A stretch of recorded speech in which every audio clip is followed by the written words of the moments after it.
वक्रतुण्ड महाकाय सूर्यकोटि समप्रभा निर्विघ्नं कुरु मे देव सर्वकार्येषु सर्वदा। या देवी सर्वभूतेषु ज्ञानरूपिणी संस्थिता नमस्तस्यै नमस्तस्यै नमस्तस्यै नमो नमः। या देवी सर्वभूतेषु स्वररूपेण संस्थिता नमस्तस्यै नमस्तस्यै नमस्तस्यै नमो नमः। गुरुर्ब्रह्मा गुरुर्विष्णु गुरुर्देवो महेश्वरा गुरुर्साक्षात् परब्रह्मा तस्मै श्री गुरुवे नमः। राधा साधनं यस्य राधा मंत्रो राधा मंत्रदात्री च राधा सर्वं राधा सहजीवनं यस्य राधा राधा राधा वाचिकं तस्य शेषं कृष्णाय वासुदेवाय हरे परमात्मने प्रेमतक्कलेशनाशाय श्री गोविंदाय नमो नमः। श्री राधा मेरे सामने मैं राधे उदास जन्म जन्म मोहिते जो निधारे चरणन में वास ब्रज रज तरु मिलित के पल भर करो विश्राम ब्रज रज मुख में डार के सब बोलो राधे श्याम सब बोलो राधे श्याम सब बोलो राधे श्याम सब बोलो राधे श्याम। आइए श्रीमद् भागवत कथा किसने सुनी? श्रीमद् भागवत की पहले अच्छा नहीं सुना है? भागवत होती है इतना नाम सबको पता है। भागवत का अर्थ क्या है? श्रीमद् भागवत और श्रीमद् भागवत गीता में पहले अंतर जाने। गीता में कृष्ण ने क्या कहा, कृष्ण का गान है, और भागवत में कृष्ण ने क्या करा, कृष्ण का कार्य है, उनकी लीलाएं हैं। तो ये है श्रीमद् भागवत का मूल से निकाला गया श्री कृष्ण चरित्रामृत कथा, जो कि भागवत जी का हृदय कहा जाता है। भागवत का अर्थ है, भागवत के आगे लगता है श्रीमद्। श्रीमद् का अर्थ है यानी श्री का मन। हमारे ब्रज में राधा रानी को श्री के नाम से उपासते हैं, श्री जी कहते हैं। तो श्री जी का मन है भागवत जी, श्री जी का मन है कृष्ण। तो श्रीमद् का एक और अर्थ है श्रीमद्, अर्थात वो श्री के कानों से, श्री के हृदय से निकला हुआ मधुर रस। मधु का अर्थ क्या होता है?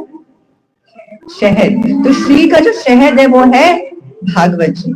आइए भागवत का क्या अर्थ है? भागवत, भा से भक्ति, गा से ज्ञान, वा से वैराग्य और ता से तत्व। अर्थात भागवत वो है,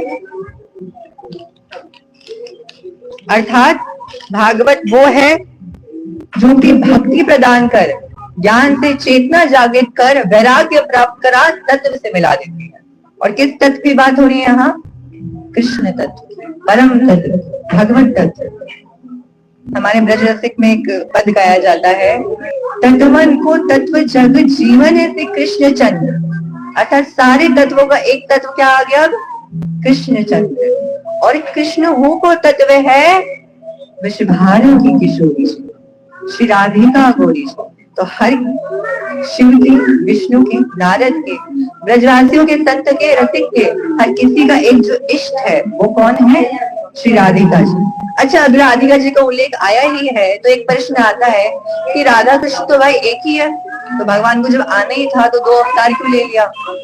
देखिए देखिए, भगवान ने अनेकों अवतार लिए, 12 अवतार ले लिया, नरसिंह अवतार ले लिया, वामन अवतार ले लिया, लेकिन ये सारे तो ऐसे हैं कि इन सभी के इष्ट है, इन सभी का पूजन करते हैं देवता। भगवान के मन में इच्छा जगी कि अरे भाई हमारा भी तो कोई इष्ट होना चाहिए, हम भी तो किसी को पूछे, हम भी तो किसी को ध्याएं। तो भगवान ने एक अपना प्रेम रस उत्पन्न किया। एक और कथा आती है कि अनंत कोटि के देवता कि अनंत कोटि के देवता वैकुंठ में गए और वैकुंठ में जाके भगवान से कह रहे हैं, प्रभु हमने आपका रौद्र रूप भी देख लिया, हमने आपका सौम्य रूप भी देख लिया, अब कोई ऐसा रूप दिखाओ जिसमें हमें दर्शन करते ही मन में आहा प्रेम रस उत्पन्न हो जाए। तो श्री ठाकुर जी ने श्री राधिका गौरी का नाम लिया, राधिका गौरी का अवतार लिया। और ये कहाँ विराजती है? गोलोक में। ये कहाँ धाम है? देखो, ये तो पता है, अच्छे कर्म करोगे कहाँ जाओगे, बुरे कर्म करोगे कहाँ जाओगे, जो कोई कर्म ही नहीं करेगा वो कहाँ जाएगा? नहीं, मृत्यु लोग धरती को ही कहते हैं। देखो, अगर दोनों इक्वल अमाउंट हुआ, अगर दोनों इक्वल अमाउंट हुआ तो फिर बैलेंस हो जाएगा, अच्छे कर्मी बुरे कर्मी। अब वो व्यक्ति कहाँ जाएगा? तो भागवत में कहा गया, जो शिव तत्व को पूजेगा हो जाएगा कैलाश, जो विष्णु को पूजेगा वो वैकुंठ, राम को साकेत, जो श्री जी को पूजेगा, जो कृष्ण को पूजेगा वो गोलोक। तो ये 4 धाम है निज, जो स्वर्ग और नरक लोग हैं। यहाँ पे जब भी जाओगे तो बस कर्म भोग के वापस आ जाओगे। जितने आपने अच्छे कर्म किए हैं तो अच्छे कर्म का फल भोगोगे, बुरे कर्म किए तो बुरे कर्म का फल भोगोगे, लेकिन वापस दोबारा इस मृत्यु लोक में ही आओगे। लेकिन इस आने जाने के बंधन से छूटना है तो कहाँ जाना पड़ेगा? इन 4 लोगों में से एक लोग, कैलाश, साकेत, वैकुंठ, गोलोक। अब वो आपकी इच्छा है कि आपका कितना तत्व लगता है भाई, आपकी किसमें इच्छता है, आपको कौन सा घास ज्यादा लुभाता है वो महत्वपूर्ण है। कोई कहे भाई हमें शिव जी अच्छा लगता है तो भाई शिव जी पूछ लो, कोई कहे नहीं हमें काली कमली वाला अच्छा लगता है तो वो कर लो, कोई नहीं हमें तो शीश वाला दिखता है तो वो कर लो। अच्छा, एक व्यक्ति आया, ऐसी कथा हो रही थी, उसने प्रश्न किया वक्ता से कि महाराज आप कहते हो भगवान सत्य है, भगवान सत्य है, तो जब आंख बंद करते हैं तो हर एक अलग अलग भगवान को दिखते हैं। अगर मैं आपको आंख बंद करने बोलूं भगवान के बारे में सोचो, आपके मन में सबसे पहली छवि किसकी आएगी? किसी में शिव आ जाएगी, किसी में कृष्ण आ जाएगी, किसी में काली आ जाएगी, किसी में शीश आएगा, कि कोई निरंकार को देखता है तो उसको केवल ऊर्जा दिखेगी। तो महाराज ने कहा ठीक है, तुम लोग आंख बंद करो और अपने अपने पिता के बारे में सोचो। सबके पिता एक जैसे हैं? तो जब सबके पिता एक जैसे नहीं हो सकते तो सबके परम पिता एक जैसे कैसे हो सकते हैं? भागवत जी का श्लोक आता है, सच्चिदानंद रूपाय विश्वोत्पत्त्यादि हेतवे तापत्रे विनाशाय श्री कृष्णाय वयं नमः। सच्चिदानंद रूपाय, भगवान का रूप बता दिया। कृष्ण कैसे दिखते हैं? अभी कृष्ण मत समझो, बस अभी एक तत्व समझो भगवान को। कृष्ण कैसे दिखते हैं? सच्चिदानंद रूपाय। भगवान का रूप 3 है, सत्य है, चित्तचोर है और आनंद घन है। चित्तचोर का अर्थ वो होता है जिसको देखते ही चेतना उठने लगे, ठीक है, प्रेम रस आने लगे, क्रोध शांत हो जाए। दूसरा आनंद घन, अर्थात जिसको देखते ही मन शांत हो जाए, आनंद की प्राप्ति हो जाए। अगर बहुत भटके हो, कभी मंदिर जाके मन शांत हुआ है कि नहीं हुआ? हुआ है, वो भगवान का रूप है। और सबसे पहला क्या बोला गया? सत्य। भगवान का रूप क्या है? सत्य। अच्छा, आपके लिए सत्य की परिभाषा क्या है?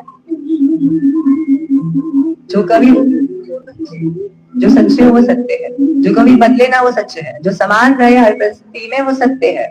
क्या मनुष्य सत्य है? मनुष्य का नाम सत्य है, मनुष्य का स्वभाव सत्य है, तो फिर मनुष्य पे क्यों मरते हो? एक बालक के सामने धन रखो और खिलौना रखो, वो बालक क्या उठाएगा? युवा हो गया, धन रखो खिलौना रखो, क्या उठाएगा? धन।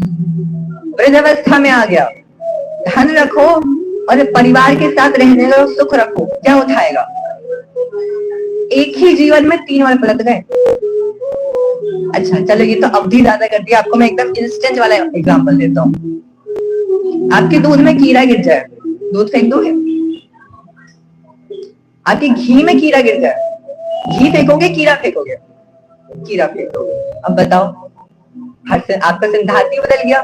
तो मनुष्य सत्य नहीं, परम सत्य भगवान भगवान के रूप में क्या है? सच्चिदानंद रूपाय, यानी जो सत्य है, चित्चोर है और आनंद घर है। अच्छा, आगे विश्व उत्पत्त्यादि हेतु, ये भगवान कुछ कार्य करते हैं क्या? हाँ, विश्व की उत्पत्ति करते हैं, विश्व का संचार करते हैं और अंत में विश्व का संहार कर देते हैं। लेकिन विश्व की उत्पत्ति में इन्हें कोई मोह नहीं है।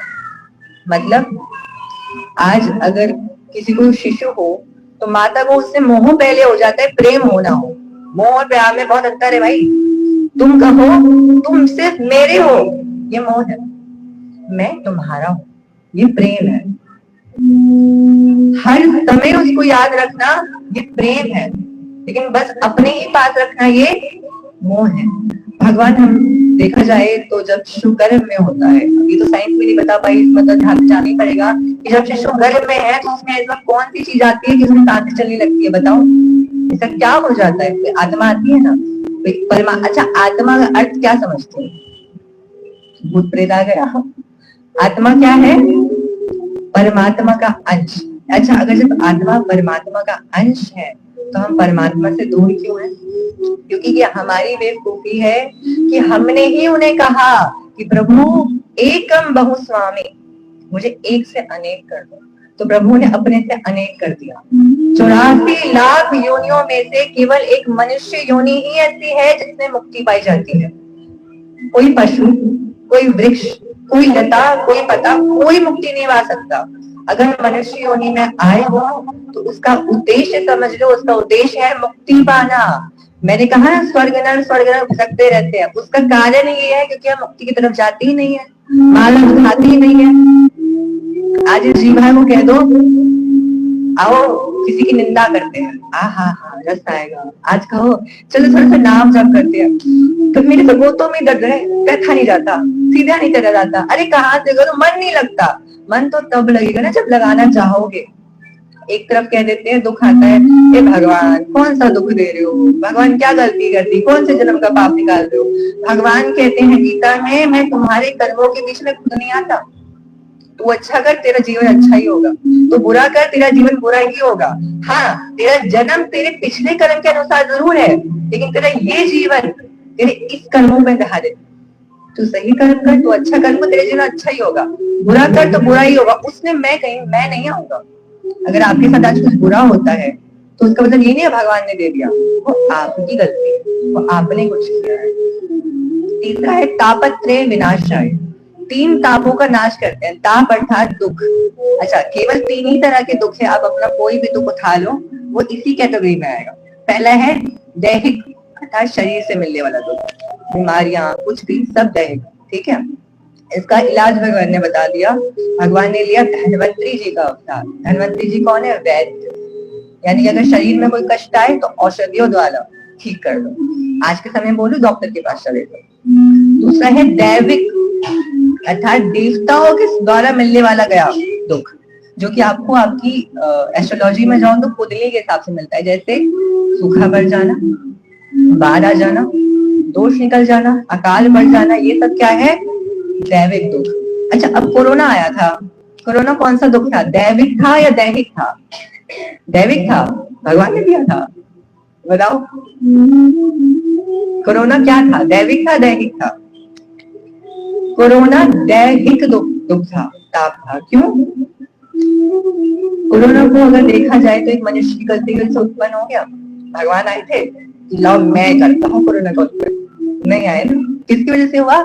मनुष्य की वजह से। अच्छा, कलयुग को इतना तो सबने सुना होगा, कलयुग जैसे जैसे बढ़ता जाएगा वैसे जैसे और पाप बढ़ देंगे, आखिर नर्स होगा। भागवत में लिखा है कि अगर कलयुग को अपने ऊपर प्रभावित नहीं होने देना, भगवत स्मरण, ये नहीं कह रहे कि आप घंटों पूजा में बैठ जाओ। अरे ना बुलाओ पंडित को, ना करो कुछ, अपने स्क्रिप्चर्स, अपनी गीता, अपने भागवत, अपनी ग्रंथ खुद तो खोल के देख लो, उसमें क्या लिखा है।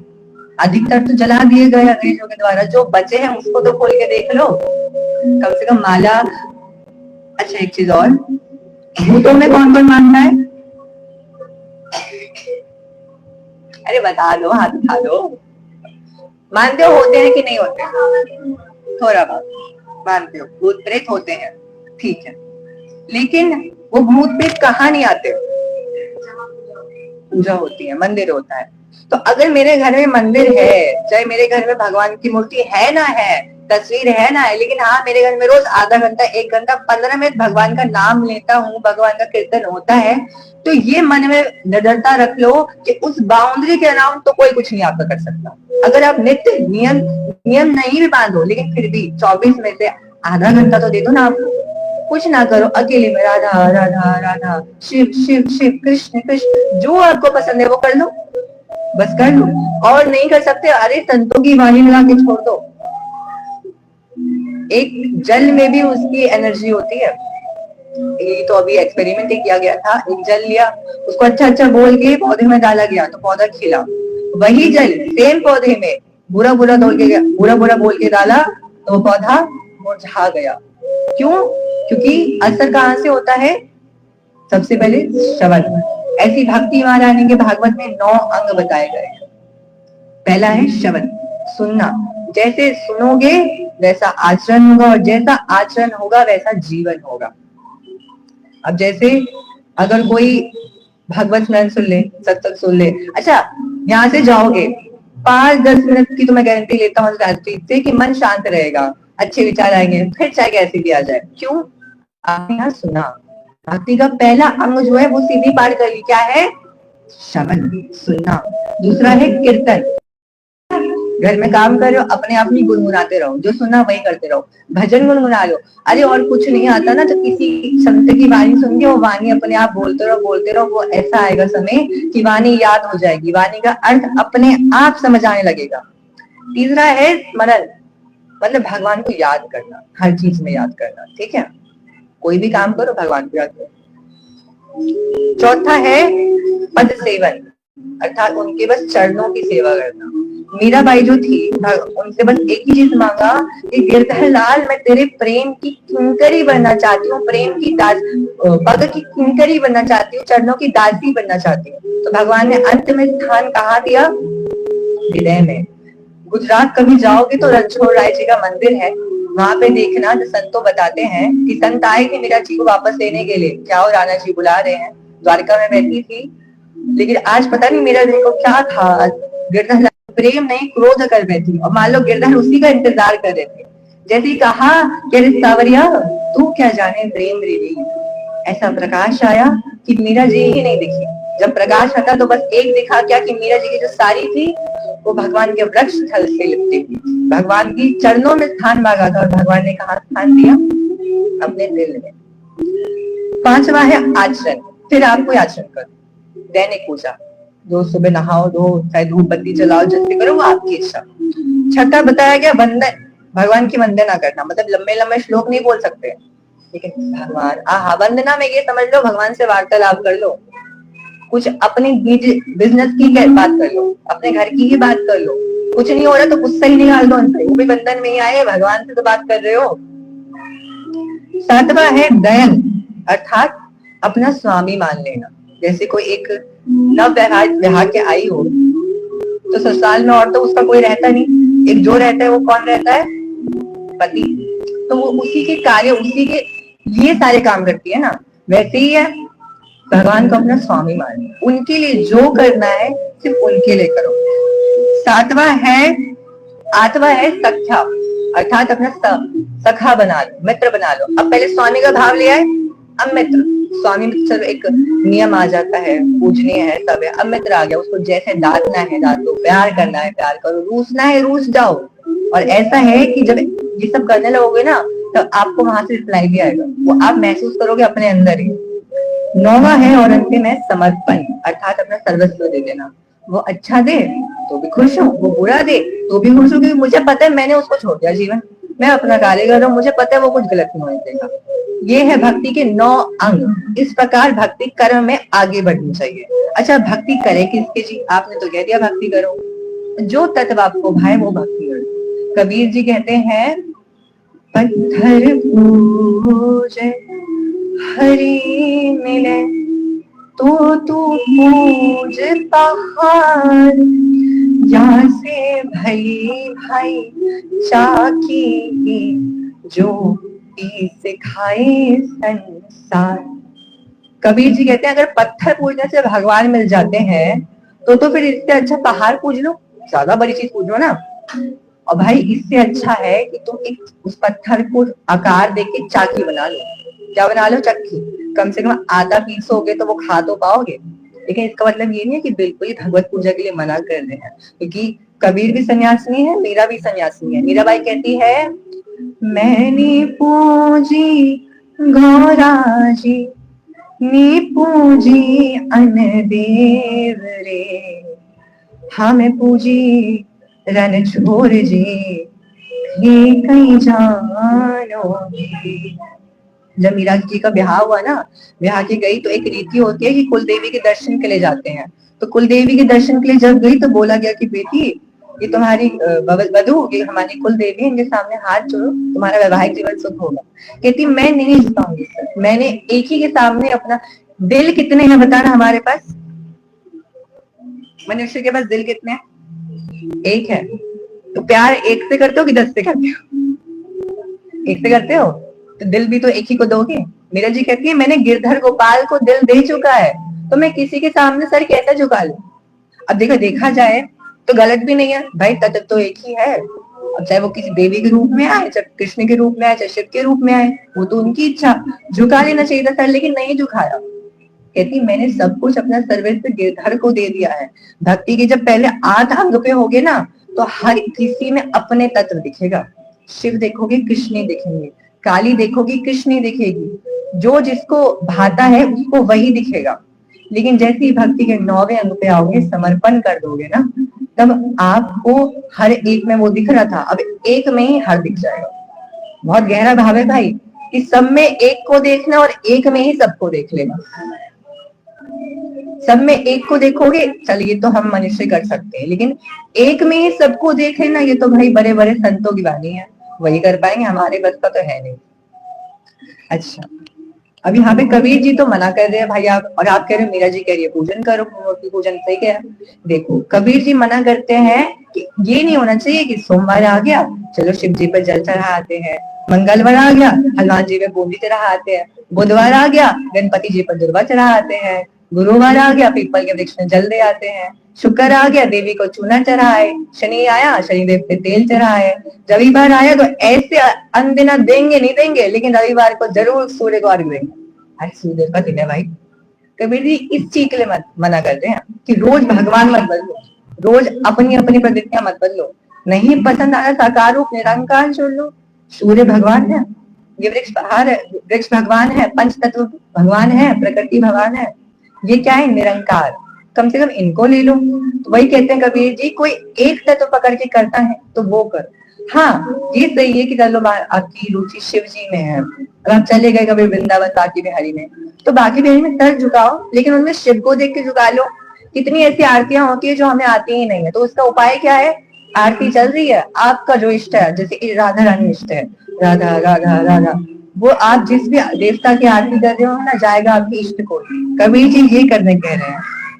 आइए एक प्रसंग जो धर्म के बारे में जानना चाहते हैं, देखो धर्म को उलझाया धर्मात्मा के द्वारा ही है, सनातनियों के हमारे द्वारा ही धर्म उलझा है। क्यों?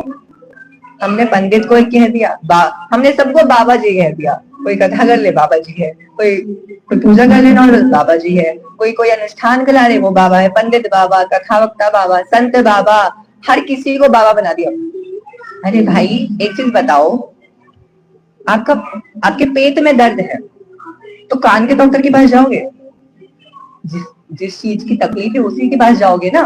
ठीक वही है, डॉक्टर हर कोई है, लेकिन सबकी अलग अलग कैटेगरी है ना। कोई कान का डॉक्टर है, कोई पेट का डॉक्टर है, कोई गले का डॉक्टर है, जिसका जो इच्छा, जिसको जो दिक्कत होगी उस डॉक्टर के पास जाएगा।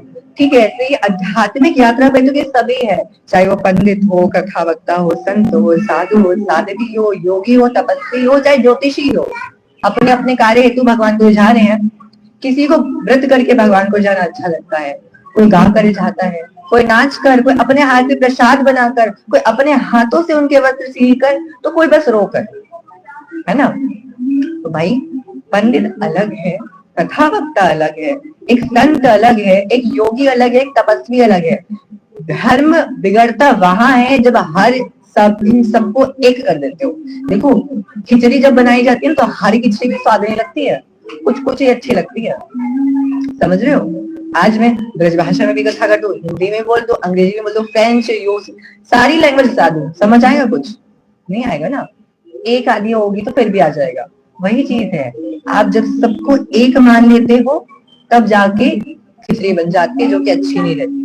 संत अलग, साध्वी अलग, सन्यासिनी अलग, ज्योतिषी अलग। एक पंडित का संपूर्ण जीवन है कि वो अपने कर्म कांडों द्वारा, अर्थात ये नहीं है कि बस चलो कोई मृत्यु हो गया तो उसका संस्कार कराए, नहीं, कर्म कांड का अर्थात है कि कोई नॉर्मल पूजा है, दैनिक पूजा, वो पंडित जी करेंगे। कोई अनुष्ठान है वो पंडित जी करेंगे। एक कथा वक्ता का क्या अर्थ है कि वो भगवान की कथा सुनाएगा आपको, उसके पीछे का सार निकाल के दे देगा। ज्योतिषी का क्या अर्थ है? चलो वो अपनी ज्योतिष विद्या से आपके संकट दूर कर देगा। देखा जाए तो सबके सभी एक आध्यात्मिक यात्रा पे है, लेकिन हर कोई एक अलग अलग डिफरेंट कैटेगरी रखता है। आइए यहाँ पे श्री राधाकांत को नमन करते हुए श्री कृष्ण चरित्र आरंभ करेंगे। ओम देवकी नंदाय विद्महे वसुदेवाय धीमहि तन्नो कृष्णो प्रचोदयात्। ओम श्री राधिकाय नमः। आइए, मेरे कृष्ण कैसे दिखते हैं आपको बता दिया। सच्चिदानंद रूपाय विष्णुत्पत्तादि हेतवे तापत्रय विनाशाय श्री कृष्णाय वयं नमः। अच्छा, शुरू के 3 बता दिए, लास्ट वाला रह गया श्री कृष्णाय वयं नमः। मतलब हम उन कृष्ण को नमन करते हैं जो श्री के साथ है। श्री कौन है? राधा। अभी कथा सुनोगे ना तो जो ब्रज की कथा आएगी ना उसमें आपको आनंद आएगा सुनने में, और वही जब कृष्ण छोड़ के चले गए तब आनंद नहीं आता। ये है श्री की महत्ता, ये है श्री की मदद। अच्छा, एक इन मनुष्य गया बाबा जी के पास, बाबा जी मुझे मेरे ब्रह्म से मिला दो। बाबा जी ने बोला चलो। बहुत गहरे जंगल में लेके गए, अनेकों अनेकों वृक्ष थे वहां पे समेटे हुए थे। उन्होंने कहा बाबा मेरे को ब्रह्म नहीं दिख रहा। उन्होंने कहा दिखेगा। उन्होंने पत्ते हटाए, सामने बोला वो देख चमक रहा है दूर से। कहते हाँ हाँ हाँ दिख रहा है, चमक रहा है, वो मेरा ब्रह्म है। कहते हाँ वो तेरा ब्रह्म है। कहते लेकिन ये मेरा ब्रह्म कर क्या रहा है? भगवान कहते जो तेरा ब्रह्म है ना वो श्री विश्वभानु लेके चरण दबा रहा है। आज कोई कथा चल भटक जाएंगे, उस मार्ग पे नहीं आते हैं। संत कहते हैं तेरा ब्रह्म श्री विश्वभानु लेके के चरण दबा रहा है। मतलब तेरा हमारा ब्रह्म कौन है? भागवत जी, भगवान कृष्ण, और वो भी किसके आगे नतमस्तक है? श्री जी के आगे। तो जो नारायण के चरण दबाए वो लक्ष्मी है, लेकिन नारायण जिनके चरण दबाए वो श्री जी है, राधिका गोद है। आओ यहाँ पे कृष्ण चरित्र आरंभ करेंगे। भगवान का रूप क्या बताया मैंने? सत्य। और एक कृष्ण ही नहीं, हर रूप सत्य है। शिव को ले लो, क्या कहते हैं?